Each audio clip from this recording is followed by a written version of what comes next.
Only to my sister, who I always accommodate whenever I have this microphone, because I would also want her to say something. Mine is about the level of political intolerance in this country. Whenever a regime is uncomfortable to tolerate dissenting views and opinions, it reverts to suppression, excessive suppression, and that is what we are witnessing in this country. The young people have the right to speak and express themselves wherever, whether on Facebook, on X, on wherever. And they are talented to draw even caricatures and cartoons. And that is why we actually introduced CBC, so that we can tap those talents. CBC is all about talents. And that is what we are accommodating in our schools, so that children can come out holistically and share out what they are talented to do. So if our children can only express themselves in music, let it be.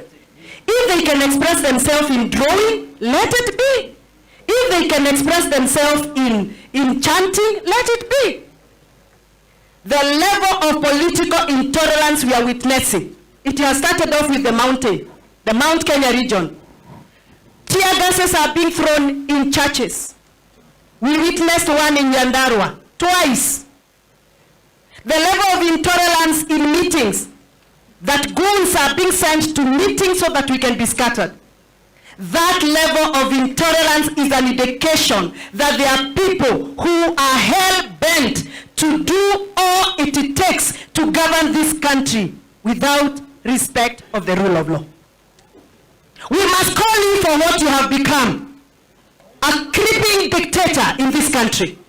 We must call you for what you have become, a looter of public resources. We must call you for what you have become, a violator of women's rights. We must call you for what you have become. And as a woman, I will stand for the rights of women in this country. We will not allow you to do what you have done. Tuliona mili ikitolewa Kwale, hakuna mtu ameshikwa, na wale walishikwa tunaambia walitoroka. That must stop in this country. We are not going to allow you to go to those levels. Kwa hayo mengi na machache, ningeomba dada yangu Catherine Waruguru, dakika moja yangu ikudonetie ukuje useme jambo. Naomba dada yangu. Tumpigie makofi the Simba wala